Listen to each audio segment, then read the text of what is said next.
Amazon's second quarter was another highly unusual quarter. As I mentioned on our last earnings call, we began to see a significant increase in customer demand beginning in early March, and demand remained elevated throughout Q2. Strong early demand in groceries and consumable products continued into Q2. In Q2, we incurred more than $4 billion of COVID-related expenses, getting products to customers and keeping employees safe. Our consolidated revenue and operating income significantly exceeded the top end of our guidance range. Strong top-line performance was driven by increased consumer demand, led by Prime members. Existing Prime member renewal rates improved, and the Prime member growth rate accelerated both in the U.S. and worldwide. We continue to see high Prime member engagement throughout the quarter. Worldwide streaming video hours doubled year over year. Online grocery sales tripled year over year. Our third-party seller services revenue grew faster than online stores revenue in Q2. Third-party units continued to represent more than half of overall unit volume. First, our regular headcount grew 34% year over year as of the end of Q2. We welcomed more than 175,000 new employees in March and April. Our combined number of regular and seasonal employees is currently over 1 million. Turning to AWS, this is now a $43 billion annualized run rate business, up nearly $10 billion in run rate in the last 12 months. We expect to incur more than $2 billion in COVID-related expenses in Q3 to help keep employees safe.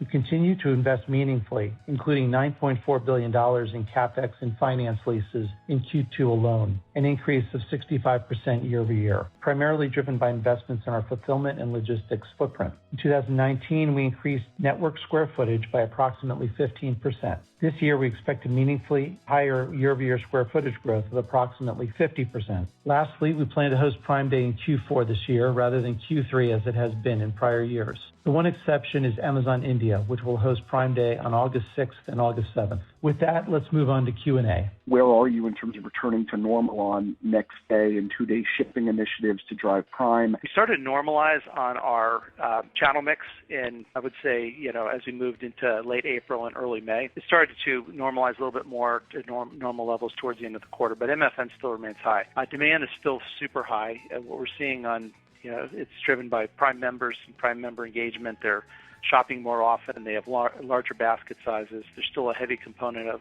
online grocery sales tripled year over year in the quarter as we added capacity there. So a lot of these order trends and activity you can see that both the North American and the international segment are growing kind of trends in category performances, first-party and third-party seller growth, whether it be merchant fulfilled or FBA sellers. We're seeing a lot of growth across the board and kind of similar type broad trends when you think about the U.S. and North America as well as our international regions, particularly our more established international regions. There's a ton of new investment areas. The Amazon, historically would be using this, kind of revenue surge and really investing aggressively in these new areas.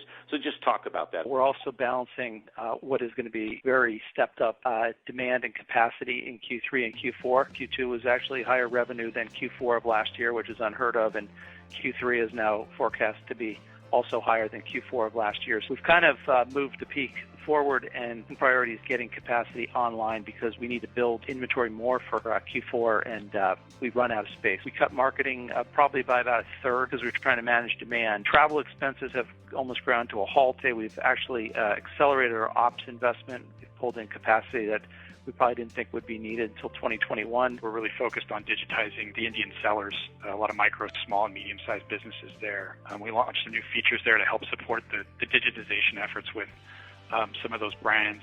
Your core international markets, Europe and Japan, and how to think about whether or not they could be more or less profitable than the U.S. long term. The international segment was profitable this quarter. We accelerated their adoption of Prime benefits, music, and other things. Advertising is growing, so that's a good source of profitability. Curious about your overall thoughts on how the e-commerce adoption curve behavior for new and existing customers. And then separately on AWS, hoping you could comment just on the pace of IT decision-making in this environment, whether you're still impacted by some clients. In the AWS revenue, what we see are companies working really hard right now to cut expenses. We're also seeing a lot of companies that really wishing that they had made more progress on the cloud, because they're seeing how companies that are on the cloud can turn it into a variable cost and either scale up or scale down depending on their particular situation. We're seeing migration plans accelerate. They're certainly not going to happen overnight, but we see companies moving more in that direction. We think that'll be a good long-term trend. We're seeing good pickup in frequency and basket size for new members in Prime. The Prime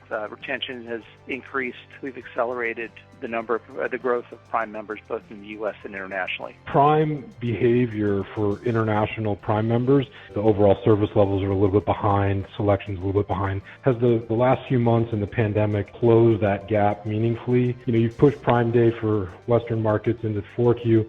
So how much deceleration? It's obviously a really strong number for 3Q, but the growth rate's decelerating a little bit. Is that mostly from Prime Day, or can you just talk about what kind of behaviors you're seeing right now? If you look at the growth rate, that translates into somewhere in the 24 to 33% growth rate in Q3, 41% growth in Q2, turns into 24 to 33% growth in Q3. Generally what we're seeing is similar trends in international in response to COVID purchasing patterns. You could just expand on EWS, the backlog has been improving. Backlog number, it grew 65% year over year and 21% quarter over quarter. Average contract length is over 3 years for our AWS.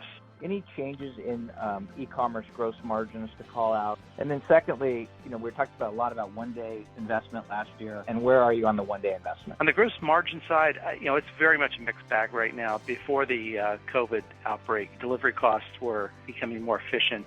Advertising and AWS were certainly a strong component of gross margin increases. But as this COVID has played out, consumables and grocery have been a negative impact on gross margin. Gross margin for the quarter was 40.8, and it was down 200 basis points from last year, tied to the addition of one-day shipping. And even though we didn't do as much one-day shipping as we've been doing post-COVID, the cost of one-day shipping are already built into our structure. Thanks for joining us today on the call. We appreciate your interest in Amazon and look forward to talking with you again next quarter.